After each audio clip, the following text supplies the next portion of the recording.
Yeah, so Kwesi, thank you for coming on. And this thing I call Studio Talks. Okay. So I've done a few, and it's just great getting to know different people, different walks of life. And then obviously when got the opportunity to speak to you, you wanted to come and chat, Yeah. and we started to work together again, which is amazing. We'll get into that later, but it was great. So I really appreciate you coming on. No, And I appreciate being invited, to be fair. so I guess starting out, it'd be great just to get a bit of introduction to who you are, what you do, all that kind of thing. Yeah, I'm Kwesi. I work for the NHS currently. I work with young people for a service called M5, which works with kids up to the age of about 17, mental health, well-being. Um, and other than that, set up a platform called HOMS, just recently become a CIC, so I'm really excited about that. And so I really work with people on a day-to-day basis regarding their mental health and well-being, and really helping them have strategies to navigate that. And it's very rewarding.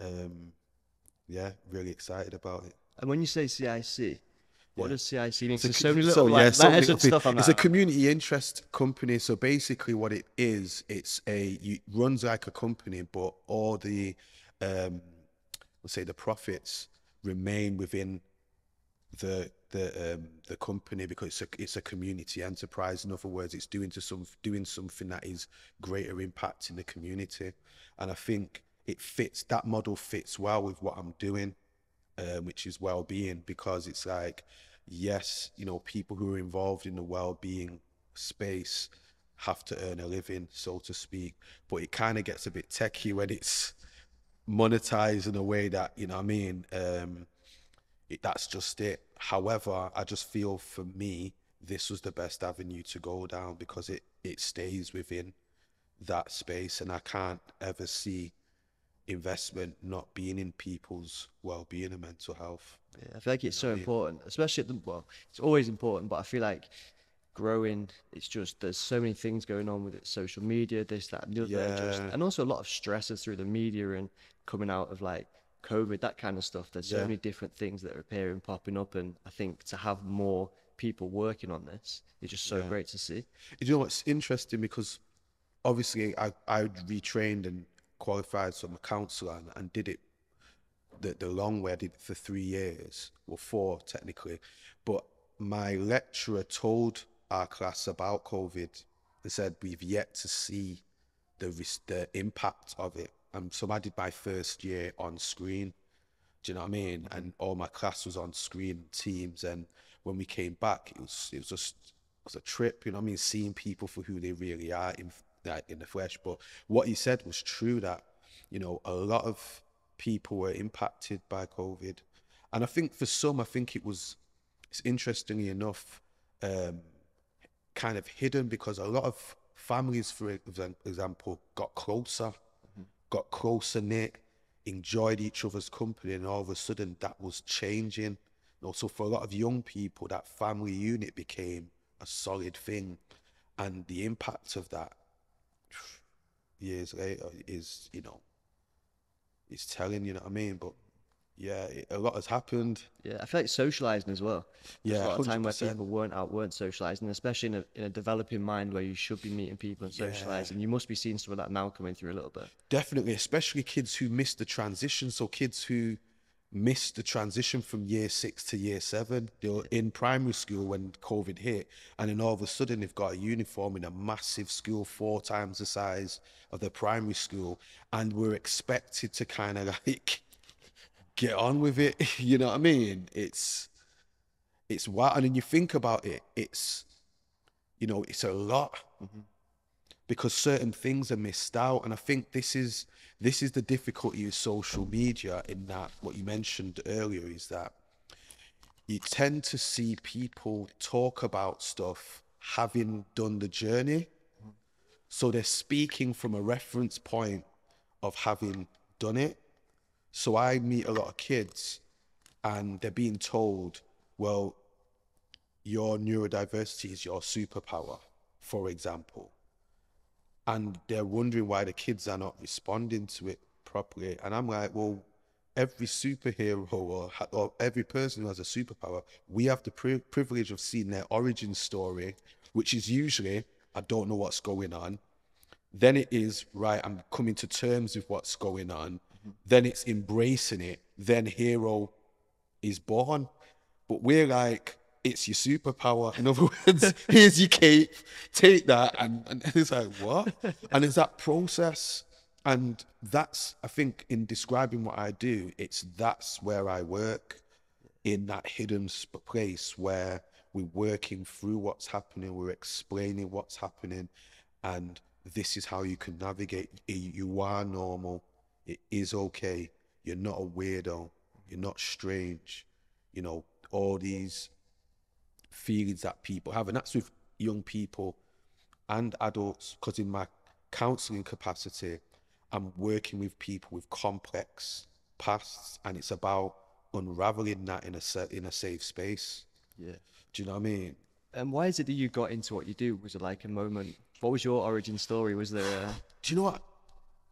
It's I think about this a lot. Within my family, everyone, by my oldest brother, well, that's not true, but everyone's involved with people. And I was always passionate about working with people. So I've started working in a children's home when I was young, which was like going out playing pool, like buddying, you know, young people and that type of thing. I was too young to kind of go for social work type things. So then I think it was youth work. But I've always had a passion for people and practical and speaking to people and understanding where people are coming from. So that was a natural progression, and I went from that into youth work, community work, and then I was a mentor.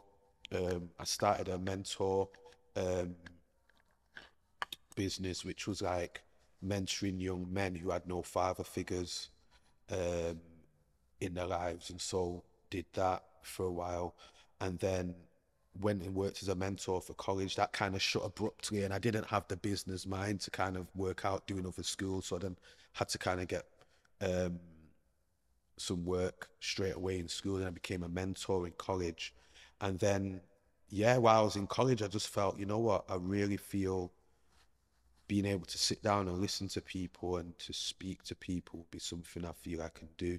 And my family have been saying it for years to do, and I just made the step and started that journey in my counselling education, and then yeah, qualified, and then kind of like my mind of basically we'll talk about in a bit was just like, how can I do something now in Manchester, because I've got a passion for areas where well-being is hidden. Do you know what I mean? That was my first thought. All the traditional places, well, where it comes to creatives, no matter what you're doing, there's not much written about well-being, but I know creatives, I know the struggles, I know what people go through. So setting up Homs was a no-brainer for me. Um, I didn't have the full structure in mind, but that's my passion, is that, you know, when I'm speaking to a young person, there's nothing greater than them realizing that you fully understand where they're at and that they're not their only one. And I've seen the same with adults. Like, you can't go lower than, nothing's gonna shock me. Like, and it's like, wow, I found and that moment, because at that point, that person's got hope to say how things can change. Do you know what I mean? So that's my motivation. So that people have always been my thing. Never could do call center work. I did it I lasted half an hour. And the guy just looked at me and goes, mate, this ain't for you, is it? I said, nah, I got out of there. Like, literally one call. I was like, nah, this is not it, man. It's so cool that you found what it is that you want to do, Yeah. found that area and that purpose and stuff. And then obviously you say about the creative industry. What is it that's steered you in that direction? What's like the... Do you know what it is? I think there's some great things about the creative world, in the sense that over the last, let's say, 7 years especially, people who back in the day, if you didn't feel you fitted into a certain area, you still had to go and get a job, do your 9 to 5, despite not feeling that. And there was only limited areas, if you were talented at sport, you know, music, kind of short areas.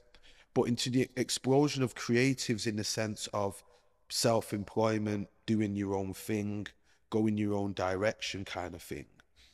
It means now that we're working things out as we go along. So fast forward 7 years, when it comes to well-being and mental health, that's not something you can take a risk with to, let's say, let's go and work it out. So for me, I was like, I know a lot of creatives, people who are doing great work, but it's not regulated in the sense of, well, how many hours do you do? How many hours do I do? You know, what's your kind of average day? Like, not, and then because of all that thing that's not the regular thing, then their lives are not able to be judged like a 9 to 5. So I was just intrigued on what's happening with you in this space, and I think especially with the creative community, there's so much opportunity where your gift and ability takes you places. You get me? But what I've found is if your ability and gift is not balanced by who you are, it can take you down roads or take you far ahead that your character's unable to manage, hence where a lot of the problems come. And I was looking at this and just talking to people and speaking to people in those situations and realizing, like, wait a minute, they're going through the same thing. But you wouldn't think so because what they do is seen. So I'm an artist, I've just put out an album. Your life must be great. You know what I mean? I'm a creator, I'm a DJ. You're doing nights, you're doing residencies. It must be brilliant. No models, you're in Milan, you're in this. It's easy. Do you get what I'm saying? And that adds to the pressure. So I was like, counseling is a very private thing. Well-being is a very private thing. So I'm not going to be that guy on IG saying, yeah, I'm with my favorite therapist here. I like working in the background. So I thought, if I can do something that helps people be who they are, knowing that their character is with them, it's a no-brainer. Yeah, and it's interesting you say about the creative industry, and I feel like that is something because I felt that probably in school at the time didn't really cater for creatives. You had Yeah. an art class and you had music, Yeah. but it was very structured to you're gonna paint this bowl of fruit or you're gonna, you know, learn to play piano. It was very restricted to. There Yeah. was no DJ and there was no No. certain things, fashion photography. I didn't hear of that. And I think it's really important that those things are promoted, but also, yeah, because obviously you're working with a lot of young people, Yeah. you are, yeah, helping and talking about those things and opening up opportunities. Yeah. And I think a lot of the creative people as well have such neurodiversities. I know it's across a lot of things, but it seems to be very, yeah, it seems to be very there prevalent in the creative industry. Is that Yeah. something you would agree with? Do you think? Yeah, 100%. Because there's certain aspects to that that can that they can lean to, so to speak. And you find that especially people with autism, because there's people just think there's no, it's the saying, you meet one person with autism, you've met one person with autism. In other words, you'll never meet you can't be generic with someone who's autistic. There's high functioning, there's people who very much need support. And so in various, depending on where it is, engineering, data analysis, where the mundane isn't mundane, they can keep doing this because their thought process or the way they interact is very much not really caring about people. This is what I'm about, this is my focus, and I can do that. And time just flies by.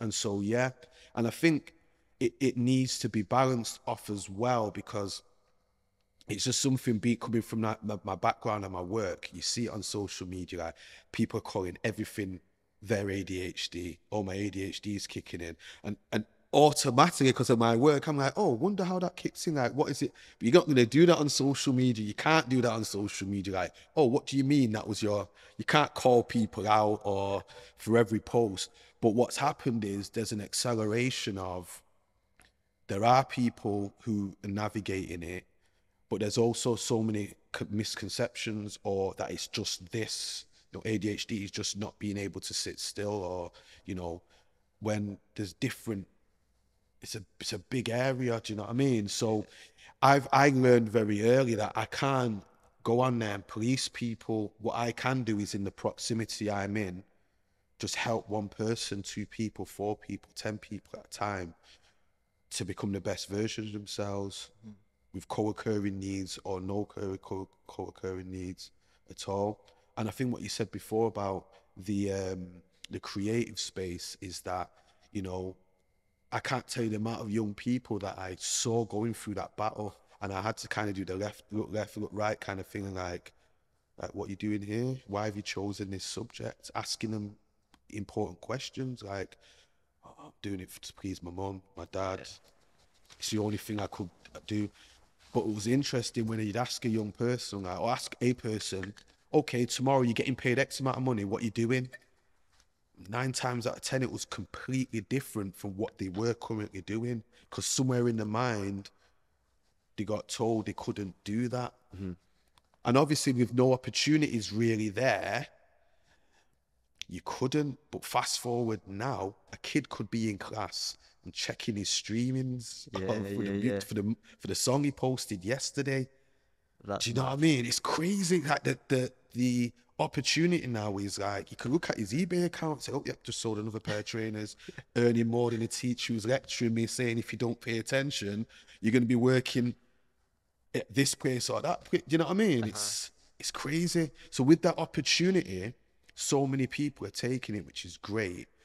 But for me, if we look at the 9 to 5 work and realize well-being was important, then you look at the data that's around for the creative industry, there's not a lot. Yeah. And how do we sort of implement that more, especially when people are self-employed? Yeah. You know, there's no management, there's no structure there. How do those people deal with those feelings, and is there a way of getting in touch? How does that work? Would you say getting feelings with themselves? Like, Yes, if they're feeling stuff, but they're just, like you say, they're streaming or they're very isolated in their work.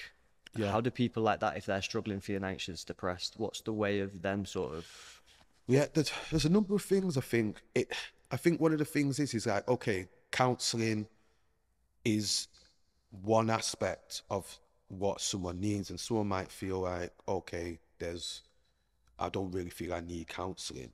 There's a number of things people can access. I think Mind, Quell. There's a lot of websites, sort of information that are on there. But for something practical, I would say to a creative, like, what are the things that you do that you enjoy? Just write them down.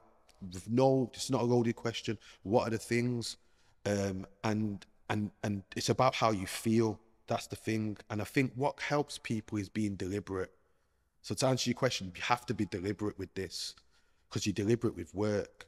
And I've learned the hard way about not stopping to think about how your work may be impacting yourself and others, family included.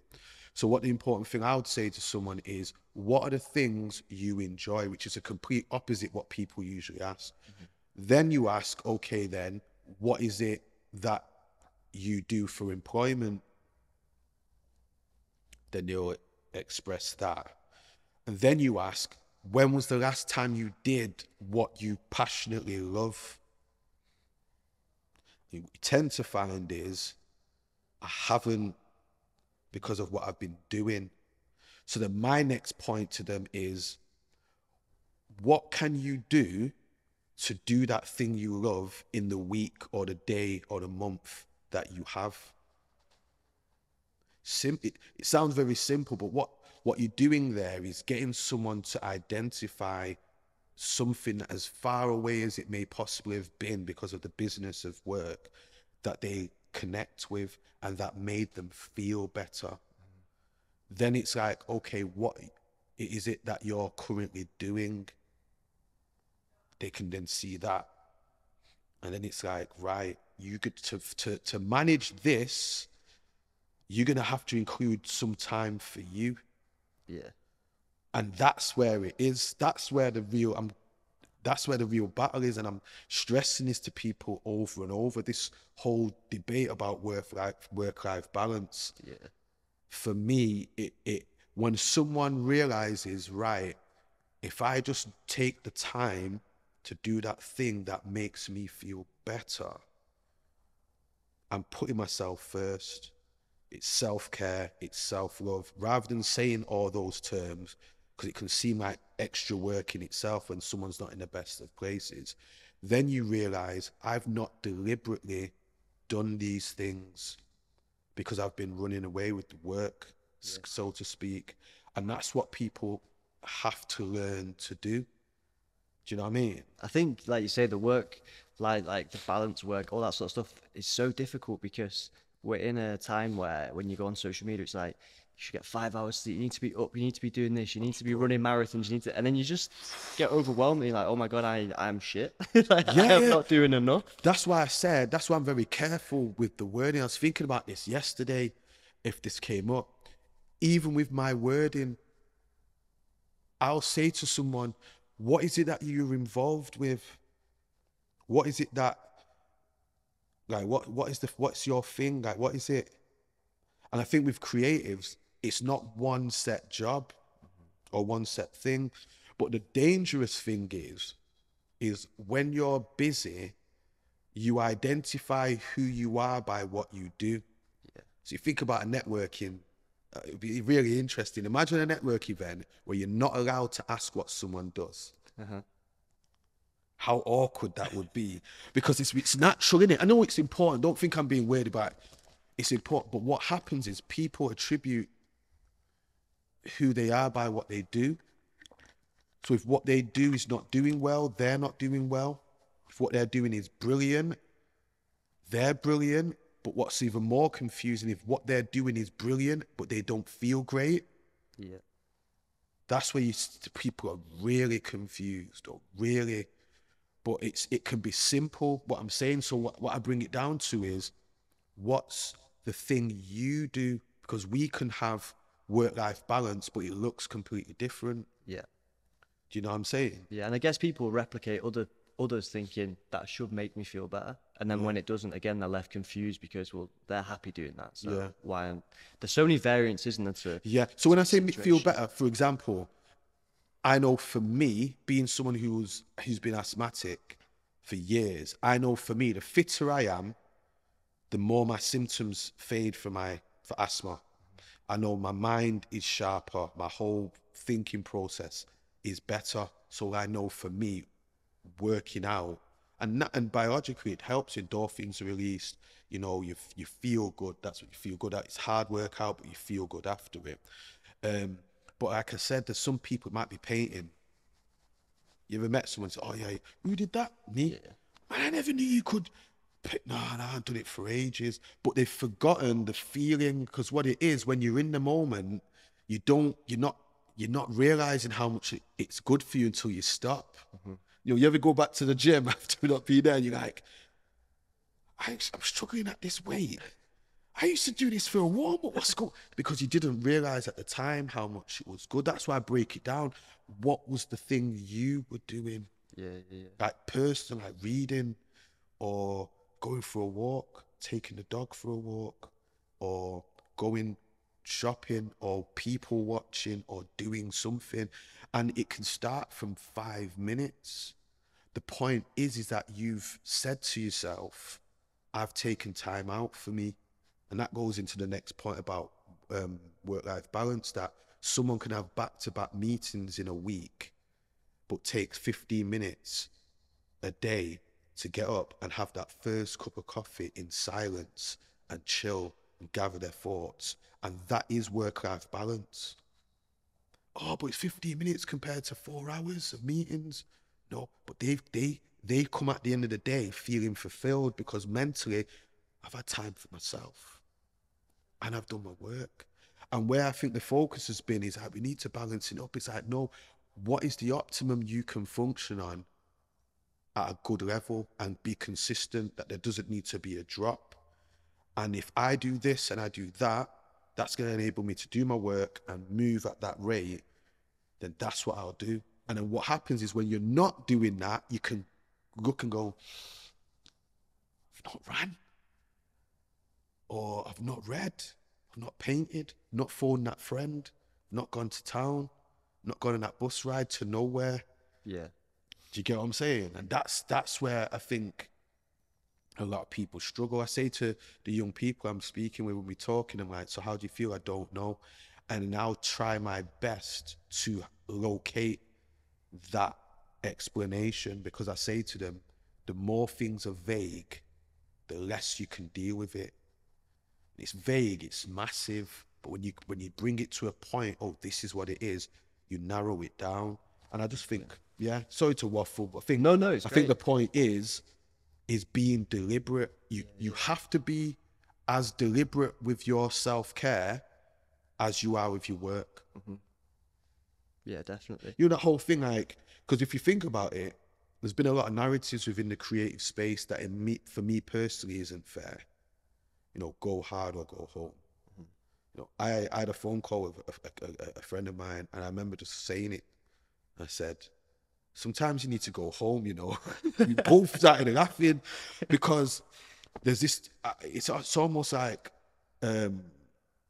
it's a toxic kind of version of hustle culture, that everything is a gain, everything is a goal, everything is a goal. If you're not doing this, you're not serious. If you're not up at 2 o'clock in the morning, you're not serious. There's no rests for the wicked. All this type of stuff that puts pressure on people who are not deliberate with their certain things that they're doing, and it becomes so self-care just becomes another chore, a tick list, which now is, I'm not doing my self-care.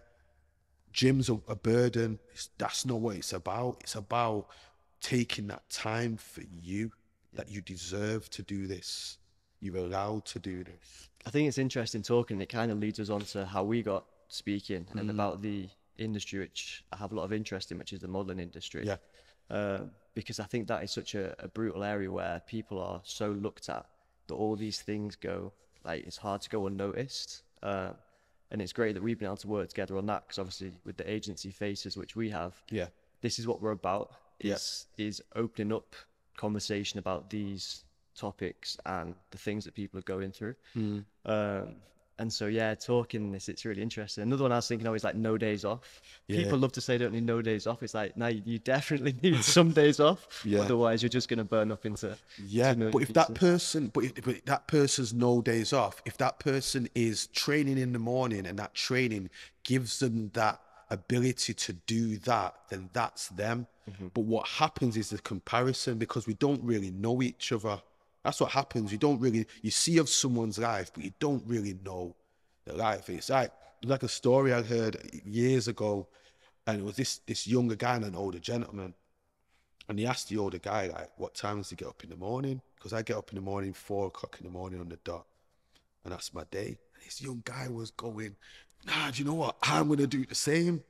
3 days in, he comes to this old man and says, nah, man, that early morning life's not for me. I've tried it and failed. So the old man says, like, what time are you going to bed? He goes, yeah, the normal 12, 1. Because I'm in bed by 8. Oh, that sounds like a silly story, but it's like, you've seen someone, you want to do what they do, but not understand the dynamics and the little thing of 8 o'clock, not 12 o'clock. He missed and couldn't reap the benefits of that lifestyle. But you see, the problem is, people don't really admit to that. Yeah. That is definitely a thing too, isn't it? A lot of people want to look a bit superhero. They want to look a bit like they're doing all this. So I'm going to do that. Yeah. It's like, nah. Yeah. It isn't. I remember going for a job once, and it was a, I didn't realize at the time, but it was like a proper hyper sales job. And I never forget, the guy came in front of me, he had his shirt and tie on, his suit, fully like double breasted, like proper. And he's like, are you prepared to do what we require in this company? And he was motivational. And I looked at him, and I literally just said, mate, this ain't gonna work, is it? I want to come in, I want to do my job, I'm not doing no overtime, I'm not doing this. And he looked deflated, because he thought this hyper talk was going to kind of motivate. And I thought, nah, I'm not the guy. Really? But I couldn't do that unless I knew really me, like, I'm not the guy, you know? Yeah. And be confident to do that. And like what you said, I think what's amazing and powerful what Faces is doing is that for modeling, there's so many expectations or false narratives that people think outside of the industry for people who are in it. That's a lot of pressure. Yeah. To look a certain way, feel To a be certain way. you must be okay because of, or you'll hear the comments, well, if I got paid for walking up and down with lights flashing, I wouldn't moan. Cold, or you're feeling stressed, or you're feeling a bit down, like, come on, get up. And and that's a lot. Yeah, yeah. I think the one thing that I find amazing as well is how people will go on set and then they still have the energy to be able to just go and, you know, almost act. You've got to be able to act and be a certain way and this, that, and the other. Regardless of what you're going through, to be able to go and do that on a daily basis is so tough. Yeah. Not a lot of people do that. You know, a lot of people can just go, crack on with their job, get on the laptop, and they can just be in their own little world. But if you're trying to put on this performance for everyone around you, that alone is such a big thing and so difficult. What inspired you to not just start an agency, but have the elements in your agency in looking out for the well-being in the people that you have? I think just from being around it. So I started a clothing brand when I was 17. That was like how I got into it. Then started doing the photography, started working for other brands, and was always in conversation with the models. And I just found it fascinating how much pressure they were under. There was no one like it that I was speaking to that these people were experiencing such crazy things, whether it even be from the agency that they were with, who was giving them a hard time, or, you know, friends who would be with an agency, represented making money, and then all of a sudden the agency would be like, all right, that's it, we're done with you now. We don't really like your look anymore. I mean, if someone said to you like, oh, I don't like your look anymore, I'm going to stop speaking to you, and that's it, we're not friends or something, you'd be absolutely mortified. Yeah. But it was almost like it was a normal, reoccurring thing that was happening. Yeah. And just friends who were just really struggling based off of image and be looking at other people saying, oh, I think I might change my hair to him because he's getting booked so much, he's getting work, or she looks like this, and she's just had, a lot of it was like surgery, you know, that happens so much. Wow. They've had this done, so actually I'm going to get that as well. And then regretting it once they do it and being like, oh, I looked so much better before. There's just so many different aspects to it, which I feel like it needs so much work. It needs to be looked at so much. And I think there's so much space for an agency which is really like shining a light on that. And just being very open with it. And as painful as that will be, you know, to just, get it all out on the table and be like, nah, this is what a lot of people are actually dealing with. How do we work on this and how do we get through it? And so it was really strange. And I was working with Junior and doing some stuff for him in his studio. And then, you previously had the conversation saying, I want to get involved with someone who's maybe, you know, in this industry, in the modeling stuff. And it was like in the space for a week, he just linked it and it was like, that's mad. Yeah, it's so random because it's random as well. Because when I'm telling people that I did the about the well-being guide, I'm questioning myself, like, why did you do model? It was just like any area. And I just remember speaking to model, say, look, I've written this to see what you're saying. And it was so good to hear what someone was saying within. Or it might be good to include this, it might be good to include that. And I've been talking to Junior for a lot. And my whole point with Junior was, look, when I qualify, it's not that I'm going to be the creative counselor. It's like, I want to impact people, but I knew what I wanted to do, but how, the vehicle to do it. And I remember the conversation, oh, I got a guy you met, you might align with what you're, and I was thinking so quickly, like, what? And I remember coming and meeting you guys, I was like, this is a bit crazy. It's mad. But I just think it's perfect time. And I think it's really exciting to be able to move forward with it. And because there is so many things, I know we touched on a few then, but even like going towards like eating disorders, stuff like that, it's just, the list goes on and on and on and on.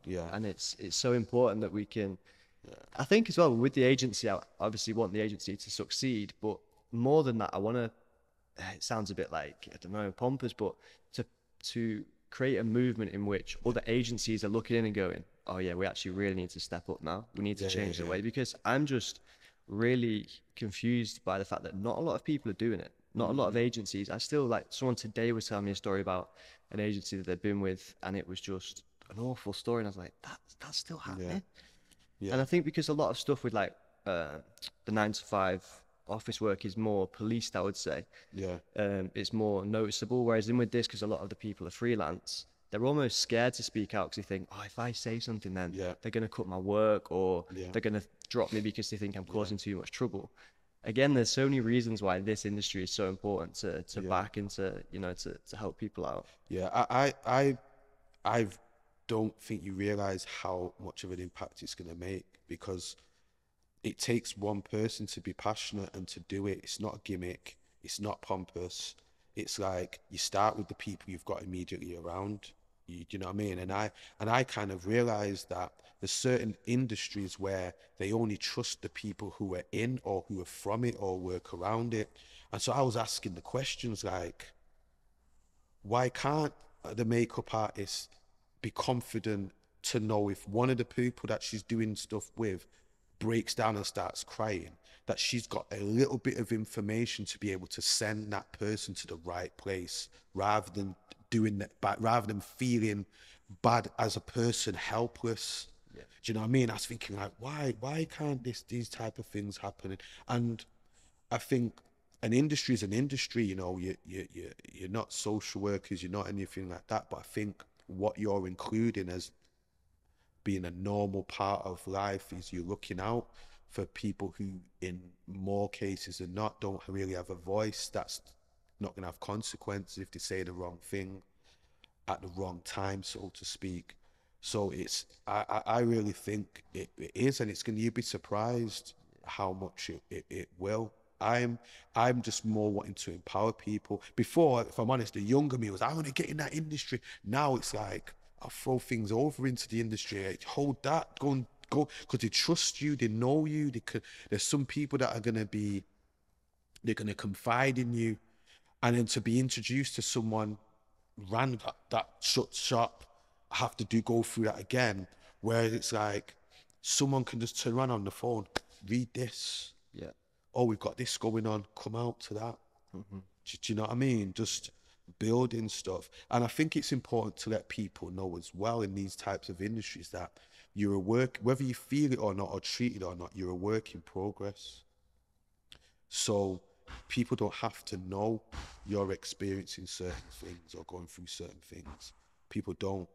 But you can be working on yourself whilst doing your thing. Mm-hmm. Do you know what I mean? And it's good as well because I feel like a really good friend of mine, Kayo, he has modelled for, I think it must be 10 years now. And so to get insights from him has been really helpful, and having like a great team around where we're not afraid to question and say, what about this, or can we do this, or can we introduce this? So I think what we've built is really cool. And then to have you supporting and helping and just nurturing the whole thing along is really good. And I think again, people are going through different things, and this is one of the things I think is important, that it's not many times the incident that causes mental health struggles. It's the incremental small things or gathering of loads of things that build, and then get to a point that the person can't handle it. So it's dealing with those things as and when it comes that you can work on, and then being trusted that I'm not a finished article, and I'm building myself up, because then you got senior experienced people who are now in the industry who can take on the younger and say, look, I struggled for 5 years with this. You don't need to struggle for 5 months or 5 weeks. We can work on this now. Do you know what I mean? So I think the generation that are coming through are going to be so blessed to be able to, like, wow, I got this guy was telling me, like, it's my first show. He's telling me, if you got worries, that's all right. Let's talk about it after the show, or, you're going to be okay. Mm-hmm. Do you know what I mean? So I think it's good. I think it also needs to be brands too that are looking at this, and brands who are working alongside agencies need to be saying, well, what have you got in place to make sure this doesn't happen? And we can make sure that everyone on the team is comfortable. What are you doing? And what I think is great about Manchester is the fact that we do have so many, obviously Junior being mutual, is we have so many of these brands that are coming through which are asking those questions. They are open with a lot of things, and they're honest, and they're real.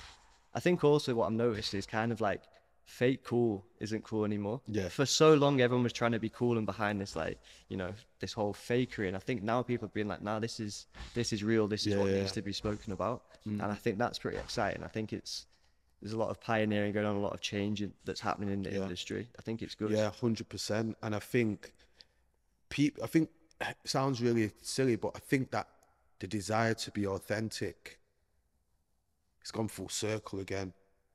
So if you've been that person who's authentic, it's nothing new, but realizing like, wow, I'm okay to be myself. And the problem is if you don't start or get to be yourself as early as possible, the pressure now comes to maintain that.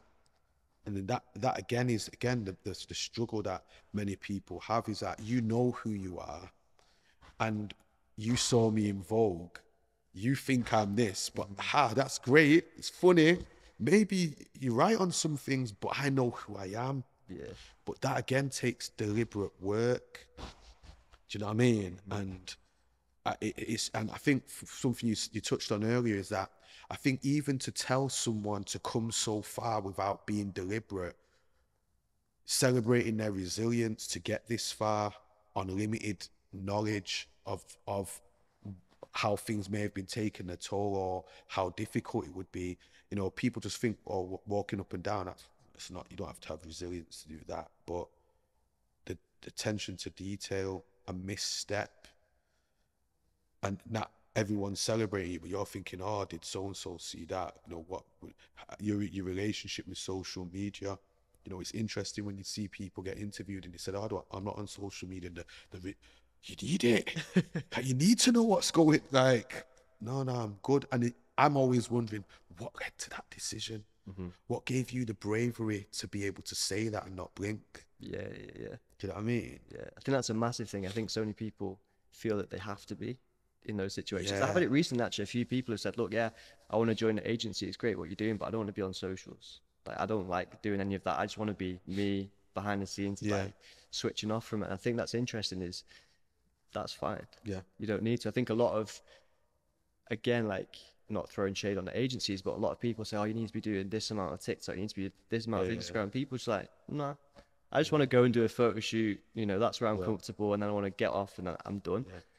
That's fine. There's so many variations to how this can be done. It's mad you're saying that, you know, because I'm thinking of two people now that I simply used to message and say, oh, I was in London and Underground and I happened to guess who I saw? Like, it's you. And their response was like, really? Oh, that's, but they were like, all right, I did that a year ago, 18 months ago. And as you're talking, I'm like, wow, they weren't really moved. And it was almost like, I've done my job. It's a job that's been done. And I'm doing something that's not on that picture. You know, Junior's, you know, I was seeing pictures of Junior well after he started Clint's that were just there. But he's not that guy anymore. And I'm thinking, wow, that's profound. Yeah. That the guy you think, or the person you think you see, got the real thing sat in front of you. That's not me. That was my job. Yeah. And I think that is a big thing as well for creatives in that space, that this is what I do. It's a job, but this is me. Yeah. That's a powerful thing. I guess it is put on such a pedestal, isn't it? Because you wouldn't, you know, work with a plumber and every time you turn a tap on, be like, oh, I turned that tap on again and it was the tap that you put in. And you know what I'm saying? It's like, it's put in such a high esteem and it's up there. But I think it goes with, you many times you can choose an item of clothing to buy based on how you were inspired by the person it was on, or you connected, or you know, or they dropped that really, really well, and that looks good. So for me, I just think it's about, if someone's ability is to provide that feeling by the way they carry themselves with this item of clothing, then fair play to you. It's a short career in a lot of aspects. Fair play to you, but do know you as a person are not the be-all and end-all of that runway in that sense, or that song in that sense, or that that DJ set that you did or that residency that you did, you as a person are of value, regardless who rates it or who doesn't, the likes or the dislikes.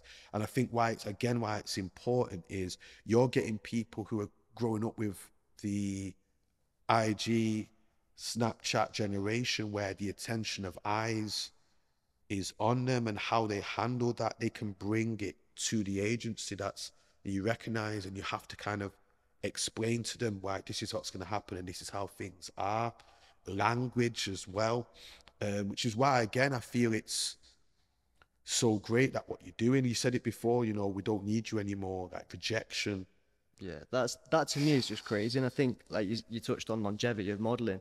What we try and do as well at the agency is we will say to people like, what do you want to do? Like, okay, modeling's great, and that's something that you're doing. It's kind of what you say at the start as well. It's like, but what are you about? What do you want to do? We have people who want to teach, people who want to be tattoo artists. It's like amazing.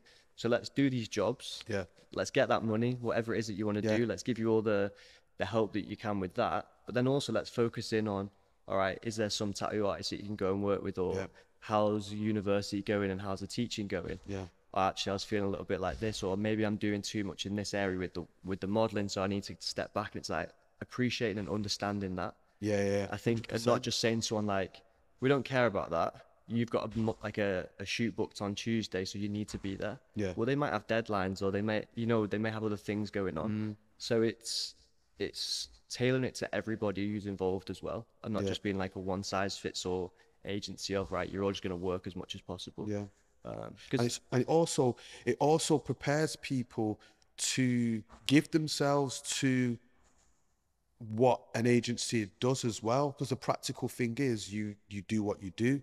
So there's also the building up of that person, that they feel empowered to do the role, to do the job, to do the thing what they're going to do that first international trip on their own where the team can't go with them. They've got a hotel, they've got this, and it's almost like, imagine a couple of months from now, someone comes to you and says, oh, I'm going for that job in Milan, but I've already picked out the sightseeing I'm doing the day before that's going to relax me to be able to do the shoot. And after the shoot, I've already picked the cafe that I've always been dying to go. And they come back and they're like, how was the session? It's like, it was amazing.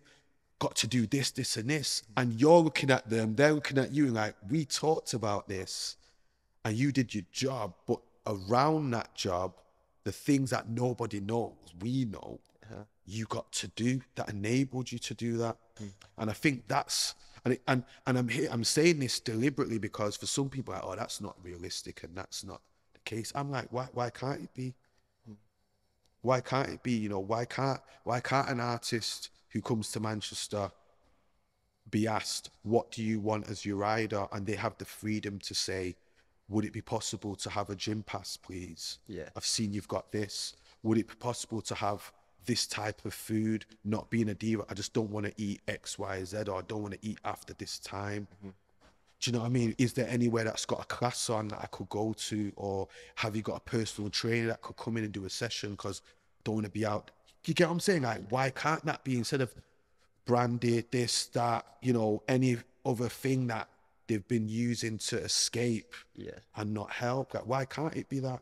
One thing that I found as well, which was huge, was like the drinking culture within the industry. And I know that a lot of people just don't even want to get involved, but a lot of things would be around partying. So it'd be like, oh, Christmas party, and then it would be a cocktail bar where everyone goes and they're in like the best clothes. But I've been to a few myself as like a photographer and being in the industry, and everyone stood around like sort of looking because they've got the best things on and they've had a bit of a drink, so they're just feeling a bit strange. Everyone's nervous, anxious, there's all these emotions. It's like you've almost picked the worst activity that you could possibly do for all these people. And I saw it time and time again. It's like, hang on a minute, why don't we do, like, here we've done Pilates classes, why don't you do things where it's bringing people together, having a conversation, not under the influence of a substance, and you're like, okay, we can move forward and progress. I think that's an exciting thing as well, that it's changing the way that things have been done, because it's happened for so long that people kind of think it's just what you do. culture. Yeah, yeah. It's just so deep rooted that it's like, oh, you have to go for a drink after work. And it's Yeah. like, well, actually, no, don't have to do that. Or you can just sit and not have a drink. That's absolutely fine. No. You're not the strange person that's not drinking. And let's be honest here, if because this is the spirit of what we're talking about. This is not about speaking bad about anyone who does anything what they do. What it is about people need to be offered an alternative strategy. Yeah. And for like I talked about some of the kids that I work with, some of their strategies running out of the classroom because that's the only thing they know to do. Introduce another strategy and they might choose to take that. And I think what we're saying is not, it's not one size fits all, so to speak. People like to do other things, but again, culture will cause people to kind of repress that feeling. And what you're doing is you're offering an alternative. You're giving people the decision to choose, that it's okay to choose. I don't have to go out. I'm a different animal when I'm on a shoot, but me is an introvert. I don't really want to do that. Do you get what I'm saying? It's really interesting because I feel like because you are working a lot of time with younger people too, you're sort of seeing where a lot of these things start, Yeah. where the seeds are planted, which then now thinking of situations like you say running out of the classroom, I can see situations where people are trying to run off set or trying to because it wasn't dealt with at that level, Yeah. and there wasn't that toolkit, that coping Yeah. mechanism. It's really interesting to hear that because that's such a great way of being. It's like starting at base level and just seeing the impacts that have been had. And that's again why I'll stress and say again why I think the work you guys are doing is amazing, because what you're doing is saying, look, this is who we are. However, when these areas of things come up, we've got direction on where you can get support for it to be the best version of yourself. We all know our roles and we're strong with that, but we're also confident that if it comes to anything to do with well-being or whatever, we've got you. Whether it's us ourselves or we've got other people who can do that. And you're right. And I think, especially when it comes to neurodiversity, a lot of it is diagnosed in older age and a lot of things are missed. So if you are high functioning, you're doing your work, you're not a stress in the classroom, you get A stars at everything that you're doing, but parents are embarrassed to say what turmoil is going on at home or the difficulty with friends or people in that inability. I think something as simple as dealing with people who struggle in relationships in terms of knowing new people, something as simple as introducing different people in the workplace on their first day. Say, if you need any help with this is that person. And they may never go to them, but they're chilled because if they do need to go to someone, they know because that's them. And I think as you're working with people, you're working on a personal level to at least give the opportunity for them to volunteer who they are as a person, and then you respond. Some people may come to the agency and it's just everything what you do is the agency work, and then they go home. You never know, but there will be some, and for the some, it's worth it. Yeah, it's. I'm just so excited. I think it's really cool what's happening and everything that's going on, and I'm just so thankful as well for your support on it. So I'm grateful to be involved, man. It's really cool.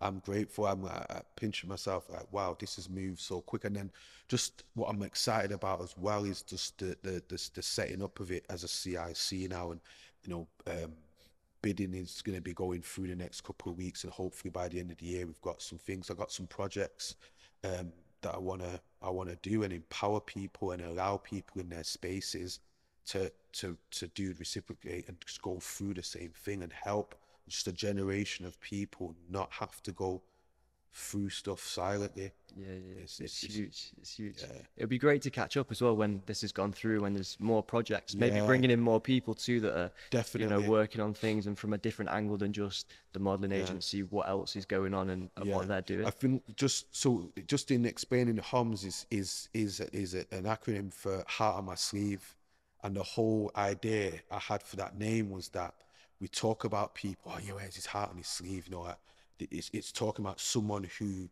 they are and their heart is what they are on the outside. And I was thinking, man, if we can help people be their authentic selves and be passionate enough from who they are on the inside, on the out, we're winning. You know what I mean?